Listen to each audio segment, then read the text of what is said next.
जर एखाद्या स्त्रीचा पती अचानक तिला सोडून देवाघरी निघून गेला, तर तिने श्रावण महिन्यात किंवा इतर कधीही तुमची पूजा करावी का? की तिच्यासाठी तुमच्या पूजेचे महत्त्व कमी होते किंवा पूजेचे नियम वेगळे आहेत? पार्वती देवींनी महादेवांना हा प्रश्न विचारला. यावर महादेव म्हणाले, देवी, मी एक गोष्ट समजावण्यासाठी तुम्हाला एक कथा सांगतो. शिप्रा नदीच्या पवित्र तीरावर वसलेली अवंतिका नगरी त्या काळी माझ्या भक्तीसाठी दूरदूरपर्यंत प्रसिद्ध होती. याच नगरीच्या एका शांत भागात सुमेधा नावाची स्त्री राहत होती. एकेकाळी तिचे घरही आनंदाने भरलेले होते. सुमेधा अत्यंत श्रद्धाळू होती. लहानपणापासूनच तिला भगवान शिवाविषयी विशेष भक्ती होती. तिचा विवाह सोमदत्त नावाच्या सदाचारी आणि शिवभक्त पुरुषाशी झाला. दोघांचा संसार साधा होता, पण मनाने ते सुखी होते. प्रत्येक श्रावणात दोघेही पहाटे उठून नदीवर स्नान करण्यासाठी जात आणि तेथून महादेवाच्या मंदिरात जाऊन जल अर्पण करत. सुमेधा बेलपत्र अर्पण करताना मनात एकच प्रार्थना करत असे, महादेव, आमच्या संसारावर तुमची कृपादृष्टी सदैव राहू द्या. विवाहाला काही वर्षे झाल्यानंतर एके दिवशी सोमदत्त अचानक गंभीर आजारी पडला. सुरुवातीला साधा ताप होता असे वाटले, पण दिवसेंदिवस त्याची प्रकृती खालावत गेली. सुमेधाने वैद्यांना बोलावले, औषधे आणली, देवतांची प्रार्थना केली आणि महादेवांसमोर रात्रंदिवस दीप प्रज्वलित ठेवला. एका रात्री तिने शिवलिंगासमोर बसून हात जोडले आणि अश्रूंनी म्हणाली, नीलकंठ, माझ्या पतीचे प्राण वाचवा. माझ्याकडून काही चूक झाली असेल तर तिची शिक्षा मला द्या, पण त्यांना माझ्यापासून हिरावून घेऊ नका. पण पहाट होण्यापूर्वीच सोमदत्ताने तिचा हात हातात घेतला आणि शेवटचा श्वास सोडला. त्या क्षणी सुमेधाला असे वाटले की तिच्या आयुष्यातील सर्व प्रकाश एका क्षणात विझला. ज्या घरात संध्याकाळी दोघे मिळून शिवनाम घेत असे, त्याच घरात आता एकटेपणाचा अंधार पसरला. काही दिवसातच तिच्या आयुष्यावर समाजाच्या रूढींचे सावटही आले. तिने कोणते वस्त्र घालावे, कोणत्या मंगल कार्याला जावे, कोणत्या गोष्टींपासून दूर राहावे, याबद्दल तिला अनेक सूचना दिल्या जाऊ लागल्या. सुमेधा शांतपणे सगळं ऐकत होती. तिला आपल्या दुःखापेक्षा एक गोष्ट अधिक बोचत होती.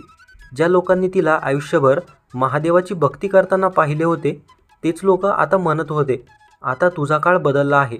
पूर्वीसारखी पूजा, व्रत करू नकोस. सुहागिनींसाठी असलेल्या गोष्टींमध्ये तू सहभागी होऊ नकोस. सुमेधा काही बोलत नसे, पण प्रत्येक वेळी तिच्या कानावर असे शब्द पडले की तिच्या मनात एकच प्रश्न निर्माण होत, माझा पती या जगात नाही, हे दुःख माझे आहे, पण त्याच्यामुळे माझा महादेवांशी असलेला संबंध का तुटावा? असंच एक वर्ष उलटले. पुन्हा श्रावण आला. अवंतिका नगरीत आनंदाचे वातावरण निर्माण झाले. मंदिरांकडे जाणाऱ्या स्त्रियांच्या हातात पूजेच्या थाळ्या दिसू लागल्या. त्यांच्या ओठांवर शिवनाम होते. काही जणी आपल्या पतीच्या दीर्घायुष्यासाठी प्रार्थना करत होत्या, तर काही जणी मनातील इच्छा महादेवांसमोर ठेवत होत्या. हे दृश्य पाहताना सुमेधाच्या मनात जुन्या आठवणी जाग्या झाल्या. तिला सोमदत्तासोबतचे श्रावणातील दिवस आठवले. महादेवाच्या मंदिरातील घंटानाद, शिप्रेच्या घाटावरचे सकाळचे धुके आणि दोघांनी एकत्र केलेली पूजा तिच्या डोळ्यासमोर उभी राहिली. त्या रात्री सुमेधाला झोप आली नाही. समोर शिवलिंग होते. तिने बराच वेळ त्याकडे पाहिले आणि तिच्या डोळ्यातून अश्रू वाहू लागले. महादेव, ती हळू आवाजात म्हणाली, माझ्या आयुष्यातील सर्व काही बदलले आहे, पण तुम्ही तर बदललेले नाही. मग मी तुमच्यापासून दूर का जाऊ? माझ्या कपाळावर कुंकू नाही म्हणून काय झाले? माझ्या मनात तुमच्याविषयीची श्रद्धा तर आजही आहे.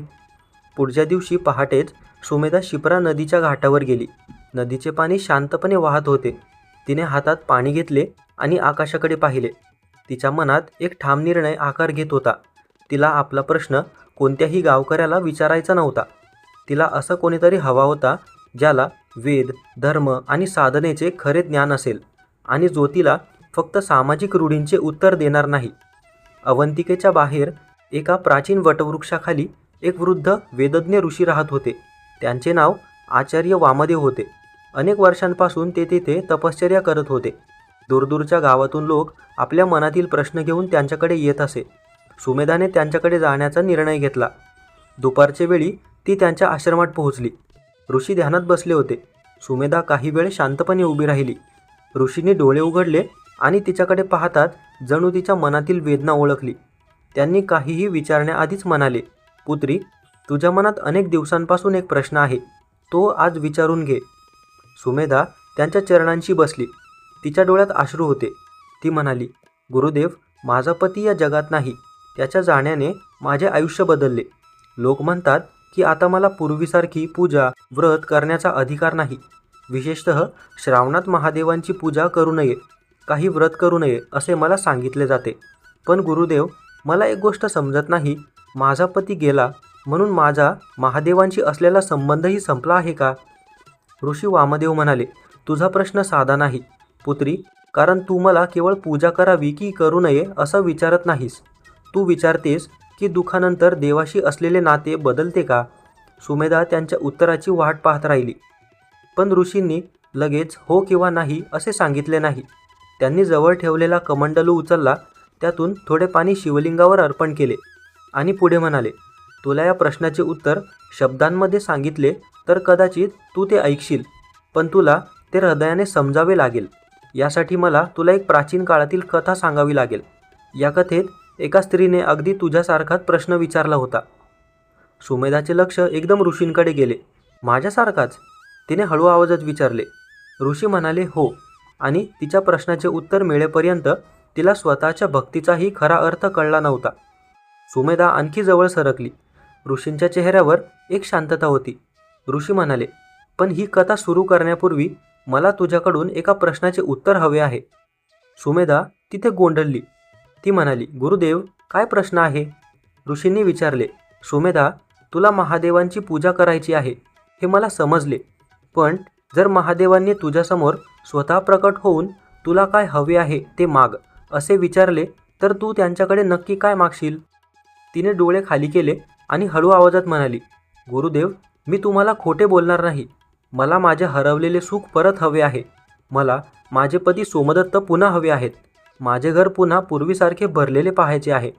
कदाचित म्हणूनच मला श्रावणात महादेवांची पूजा करण्याची एवढी ओढ लागली आहे. मला वाटते महादेव प्रसन्न झाले तर कदाचित माझे दुःख तिथेच संपून जाईल.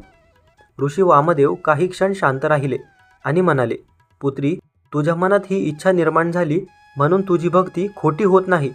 दुःखात असलेल्या मनाला आपल्या हरवलेल्या सुखाची आठवण येणे स्वाभाविक आहे. पण आज तुला भक्तीचा एक अत्यंत सूक्ष्म भेद समजून घ्यावा लागेल. देवाकडे काही मिळावे म्हणून जाणे आणि देवामध्येच स्वतःला अर्पण करण्यासाठी जाणे, या दोन मार्गांमध्ये खूप मोठा फरक आहे. सुमेधा लक्षपूर्वक ऐकत होती. ऋषी पुढे म्हणाले, जेव्हा भक्त आपल्या पूजेच्या बदल्यात एखादे फळ मागतो तेव्हा त्या भक्तीमध्ये इच्छा मिसळलेली असते. ती इच्छा चुकीचीच असेल असे नाही. संसारात असलेल्या माणसाच्या अनेक जबाबदाऱ्या आणि इच्छा असतात. पण जेव्हा मनुष्य आपल्या दुःखातून वर उठून म्हणतो, मला आता काही नको, मला फक्त परमेश्वराची कृपा आणि त्यांचे स्मरण हवे आहे, तेव्हा भक्तीचा मार्ग अधिक अंतर्मुख होतो. त्यांनी जवळ ठेवलेले एक जुने ताडपत्र उघडले आणि म्हणाले, गीतेमध्ये भगवान श्रीकृष्ण भक्तीचे बाह्य वैभव नव्हे तर भक्तीचा भाव महत्त्वाचा असल्याचे सांगतात. पत्र, पुष्प, फळ किंवा जलही भक्तीने अर्पण केले तर ते स्वीकारले जाते. म्हणजे देवापर्यंत पोहोचणाऱ्या अर्पणाची किंमत वस्तूमध्ये नसून त्यामागच्या भावात आहे. सुमेधा म्हणाली, म्हणजे मी श्रावणात महादेवांना जल अर्पण करू शकते? ऋषी म्हणाले, पुत्री, देवाच्या स्मरणासाठी मनुष्याला आपल्या दुःखामुळे देवापासून दूर जाण्याची गरज कधीही नाही. उलट दुःखाच्या काळातच देवाचे स्मरण अधिक खोल होऊ शकते. प्रश्न पूजा करायची की नाही हा नाही. प्रश्न असा आहे की पूजा करताना तुझ्या मनात काय आहे. जर तू म्हणशील, महादेव, माझे गेलेले सुख मला परत द्या, तर तुझी प्रार्थना एका इच्छेशी जोडलेली जाईल. पण जर तू म्हणशील, महादेव, माझ्या दुःखाला सहन करण्याची शक्ती द्या, माझे मन तुमच्या चरणी स्थिर करा, तर त्या प्रार्थनेमध्ये आसक्ती कमी होऊन समर्पण वाढेल. सुमेधाच्या मनात काहीतरी हलू लागले.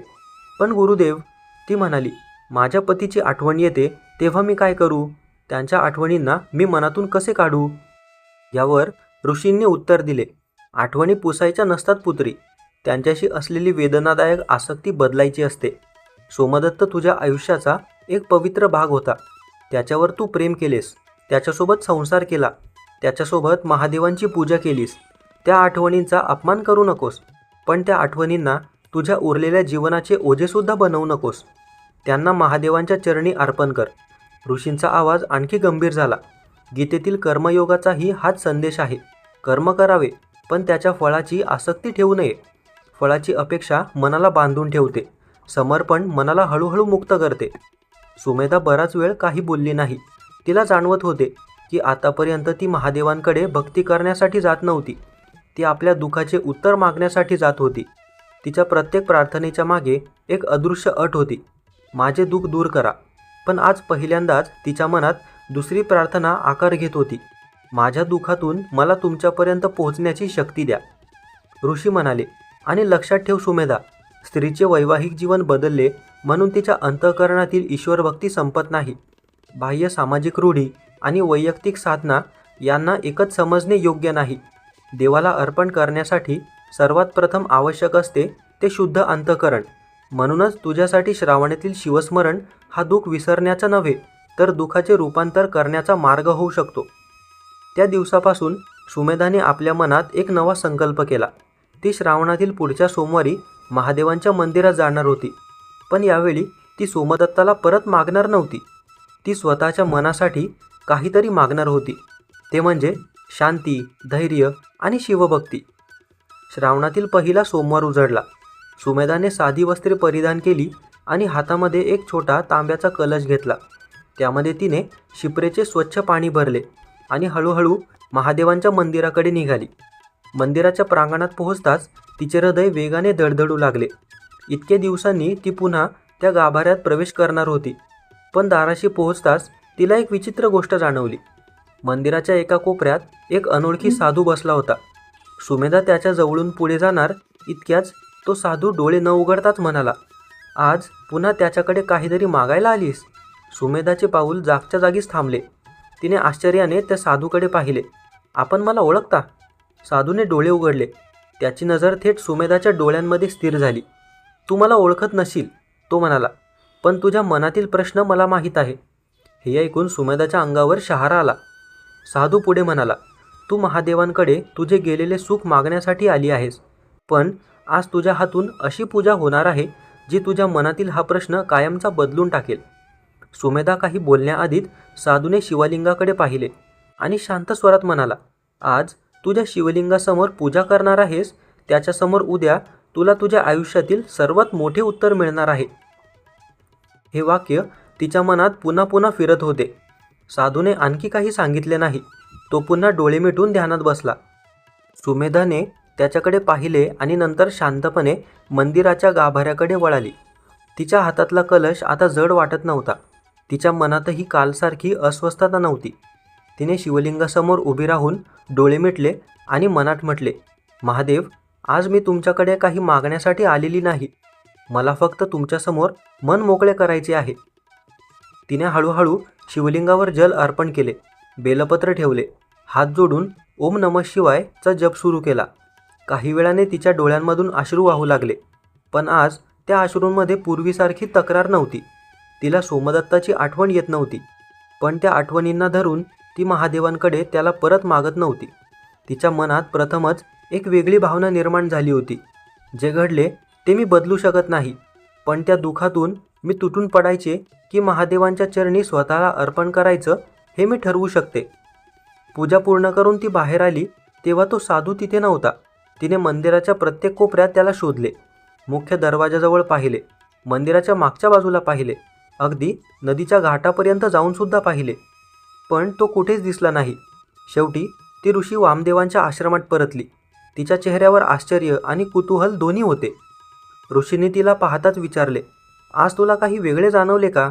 सुमेधा त्यांच्या चरणांशी बसली आणि मंदिरातील सर्व घटना सांगू लागली. गुरुदेव, तो साधू माझ्या मनातील विचार कसे ओळखत होता आणि पूजा संपल्यानंतर तो अचानक कुठे गेला? त्याने सांगितले होते की मला माझ्या आयुष्यातील सर्वात मोठे उत्तर मिळणार आहे, पण मला काहीच समजले नाही. ऋषी वामदेव म्हणाले, पुत्री, कधीकधी उत्तर एखाद्या चमत्कारात मिळत नाही. आपल्या मनात झालेला बदलच सर्वात मोठे उत्तर असतो. काल तू महादेवांकडे गेलेले सुख मागण्यासाठी निघाली होतीस आणि आज तू त्यांच्यासमोर काहीही मागितले नाहीस. काल तुझ्या मनात प्रश्न होता, माझे आयुष्य असे का झाले? आज तुझ्या मनात प्रश्न आहे, या आयुष्याचा उपयोग महादेवांच्या भक्तीसाठी कसा करू? हा बदल तुला जाणवतोय का? सुमेधाने मान खाली घातली. तिला जाणवले की ऋषी अगदी बरोबर बोलत होते. तिच्या आयुष्यातील परिस्थिती बदललेली नव्हती. सोमदत्त परत आलेला नव्हता. तिच्या घरातील एकटेपणा संपलेला सुद्धा नव्हता. पण त्या सगळ्याकडे पाहण्याची तिची दृष्टी मात्र आता बदलली होती. ऋषी पुढे म्हणाले, सुमेधा, लक्षात ठेव, स्त्री विधवा झाली म्हणून तिच्या अंतःकरणातील ईश्वरभक्ती कधीही नष्ट होत नाही. तिचे दुःख तिला देवापासून दूर करण्यासाठी आले आहे असे समजू नकोस. त्याच दुःखाला जर योग्य दिशा दिली तर तेच दुःख तिला अधिक खोल भक्तीकडे घेऊन जाऊ शकते. म्हणूनच प्रश्न हा नाही की तू शिवपूजा करावी की करू नये. प्रश्न हा आहे की तू कोणत्या भावाने शिवपूजा करणार आहेस. सुमेधाने विचारले, मग गुरुदेव, मी श्रावणात महादेवांची पूजा कशी करू? मित्रांनो, कथेमध्ये पुढे जाण्याआधी कथा आवडल्यास या व्हिडिओला लाईक करा. कमेंटमध्ये हर हर महादेव नक्की लिहा. हा व्हिडिओ तुमच्या मित्रमैत्रिणींना नक्की शेअर करा. आणि अशाच नवनवीन कथा आणि माहितीसाठी संजीवनी मराठी चॅनलला सबस्क्राईब करायला मात्र विसरू नका. ऋषी म्हणाले, एकदम साधेपणाने, श्रद्धेने, दिखावा न करता शिवलिंगावर स्वच्छ जल अर्पण कर. शक्य असेल तर बेलपत्र अर्पण कर. ओम नमः शिवायचा जप कर. काही वेळ शांत बसून महादेवांचे ध्यान कर. आपल्या मनातील दुःख त्यांच्या समोर ठेव, पण त्या दुःखातच अडकून राहू नकोस. आणि सर्वात महत्त्वाचे, ज्याच्या हातून सेवा होऊ शकते त्याने सेवा करावी. एखाद्या भुकेल्याला अन्न दे. एखाद्या दुःखी व्यक्तीला आधार दे. एखाद्याला प्रेमाने 2 शब्द बोल. शिवाला केवळ मंदिरात शोधू नकोस. सुमेधा शांतपणे ऐकत होती. ऋषी पुढे म्हणाले, तुझ्या व्रताची खरी कसोटी भूक सहन करण्यात नाही, तुझ्या मनातील कटुता कमी होते का हे पाहण्यात आहे. तू अन्नाचा त्याग करशील आणि मनामध्ये राग ठेवशील तर बाहेरचा उपवास तुझ्या अंतःकरणाला किती शुद्ध करेल. पण तू साधी पूजा करूनही एखाद्याला क्षमा केलीस, दुःखी माणसाला आधार दिलास आणि आपल्या दुःखाला महादेवांच्या चरणी अर्पण केलेस तर त्या भक्तीचा अर्थ अधिक खोल होईल. हे ऐकून सुमेधाच्या डोळ्यात अश्रू आले. तिने हळू आवाजात विचारले, मग माझे सोमदत्तावरील प्रेम चुकीचे होते का? ऋषींनी प्रेमाने उत्तर दिले, नाही पुत्री, प्रेम कधीही अपराध नसते. पण प्रेम जेव्हा आसक्ती बनते आणि आपल्याला वर्तमान जीवन जगू देत नाही तेव्हा ते दुःखाचे कारण बनते. सोमदत्ताची आठवण तुझ्या हृदयात राहू दे, पण त्याच्यासाठी रडत राहण्याऐवजी त्याच्या स्मृतीला महादेवांच्या चरणी अर्पण कर. मनामध्ये म्हण, ज्याच्यावर मी प्रेम केले त्याला मी तुमच्याकडे सोपवते. आता माझ्या उरलेल्या आयुष्याला तुमच्या भक्तीची दिशा द्या. सुमेधाने डोळे मिटले. तिच्या मनात सोमदत्ताचा चेहरा आला. त्याच्यासोबतचे दिवस आठवले. पण यावेळी तिने अश्रू पुसले आणि मनामध्ये म्हटले, महादेव, मला माझे गेलेले सुख परत नको. मला माझे दुःख विसरायचेही नाही. त्या दुःखातून तुमच्यापर्यंत पोहोचण्याची शक्ती मात्र मला द्या. माझ्या मनात तुमचे स्मरण कायम राहू द्या. तिच्या ओठांवर ओम नमः शिवाय आले. ती म्हणाली, गुरुदेव, आज मला वाटत आहे की मी इतके दिवस महादेवांना शोधत होते, पण खरं तर महादेव माझ्या दुःखातून मला स्वतःकडे वळवत होते. ऋषी म्हणाले, हीच तर खरी साधना आहे. संसारातील प्रत्येक इच्छा पूर्ण झाली म्हणून भक्ती महान होत नाही. कधीकधी अपूर्णतेतूनही मनुष्याला परमेश्वराची पूर्ण ओळख होऊ शकते. सुमेधाने आश्रमातून निघण्यापूर्वी पुन्हा एकदा विचारले, गुरुदेव, काल मंदिरात भेटलेला तो साधू कोण होता? ऋषींनी तिच्याकडे पाहिले आणि हसले. तुला अजूनही याचे उत्तर हवे आहे? हो. मग मंदिरात परत जा. सुमेधा आश्चर्यचकित झाली. आता? हो. आणि मंदिराच्या गाभाऱ्यात जाऊन शिवलिंगाकडे शांतपणे पहा. तुला ते जाणवेल. तेच तुझे उत्तर आहे. सुमेधा पुन्हा मंदिरात गेली. गाभाऱ्यात कुणीही नव्हते. तिने शिवलिंगाकडे पाहिले. काल ज्या जागी साधू बसला होता तिथे आज रुद्राक्षाची एक छोटी माळ ठेवलेली होती. सुमेधाने ती हातात घेतली आणि तिच्या अंगावर काटा आला. तिला ज्या साधूचे तेजस्वी डोळे आठवले. त्याचा आवाज आठवला. आज तुझ्या शिवलिंगासमोर पूजा करणार आहेस. तिने शिवलिंग पाहिले आणि अचानक तिनं जाणवले, कदाचित तो साधू तिच्या प्रश्नाचे उत्तर देण्यासाठीच आला नव्हता. कदाचित तो तिच्या मनातील शेवटची आसक्ती दूर करण्यासाठी आला होता. सुमेधा शिवलिंगासमोर बसली. तिने रुद्राक्षाची माळ हातात घेतली आणि डोळे मिटले. महादेव, इतकेच शब्द तिच्या तोंडून बाहेर पडले. तिला काही चमत्कार दिसला नाही. आकाश फाटले नाही. महादेव प्रत्यक्ष समोर उभे राहिले नाहीत. पण तिच्या मनामध्ये एक गोष्ट पूर्णपणे स्पष्ट झाली होती. महादेवांना भेटण्यासाठी तिच्या कपाळावर कुंकू असणे आवश्यक नव्हते. तिच्या हातात बांगड्या असणे आवश्यक नव्हते. तिच्या जीवनात पती असणेही आवश्यक नव्हते. आवश्यक होते ते फक्त श्रद्धेने भरलेले अंतःकरण. कैलासावर माता पार्वतींनी महादेवांना पुन्हा विचारले, प्रभू, मग सुमेधेला तिच्या प्रश्नाचे उत्तर मिळाले का? महादेव मंद स्मित करत म्हणाले, उमा, तिला उत्तर मिळाले नाही असे कसे म्हणशील? तिला उत्तर तिच्या अंतःकरणातच मिळाले. भक्त जेव्हा बाह्य ओळख विसरून माझ्यासमोर उभा राहतो तेव्हा त्याच्या दुःखाला, त्याच्या स्थितीला किंवा त्याच्या भूतकाळाला माझ्यापर्यंत पोचण्यासाठी अडथळा राहत नाही. माता पार्वती शांतपणे ऐकत होत्या. महादेव पुढे म्हणाले, जो माझ्याकडे संसारासाठी येतो त्याचीही भक्ती मी नाकारत नाही, पण जो संसाराच्या पलीकडे जाऊन माझ्याकडे स्वतःला अर्पण करतो त्याची दिशा अधिक अंतर्मुख होते. म्हणून भक्तीचा प्रश्न मी कोण आहे हा नाही, प्रश्न आहे मी कोणत्या भावाने सीमासमोर उभा आहे. आणि अवंतिका नगरीत सुमेधाने त्या दिवसापासून श्रावणातील आपली पूजा सुरू ठेवली. तिच्या हातात साधा जलकलश असे, शिवलिंगावर बेलपत्र असे, ओठांवर ओम नमः शिवायचा जप असे आणि मनात एकच प्रार्थना असे, माझ्या दुःखाला भक्ती बनवा. तिचे आयुष्य पुन्हा पूर्वीसारखे झाले नाही, पण तिला आता पूर्वीसारखे आयुष्यही हवेही नव्हते. कारण तिला समजले होते की काही नाती आपल्याला संसार शिकवतात, काही नाती आपल्याला प्रेम शिकवतात आणि काही दुःख आपल्याला स्वतःच्या आत डोकावायला शिकवतात. सुमेधासाठी तिचे दुःखच तिच्या शिवमार्गाची सुरुवात बनले. आणि या कथेतला सर्वात मोठा बोध एवढाच, देवाच्या दारात भक्तांच्या बाह्य अवस्थेपेक्षा त्याच्या अंतःकरणातील श्रद्धा महत्त्वाची असते. श्रावणातील शिवपूजा ही केवळ एखादी इच्छा पूर्ण करण्यासाठी साधना न राहता आपल्या मनातील मोह, दुःख आणि आसक्ती महादेवांच्या चरणी अर्पण करण्याचा मार्ग बनू शकते. महादेवांच्या भक्तीचे दार कोणासाठीही बंद नाही. फरक एवढाच, आपण शिवांसमोर काय घेऊन उभे राहतो आणि काय सोडून परत येतो. हर हर महादेव. धन्यवाद.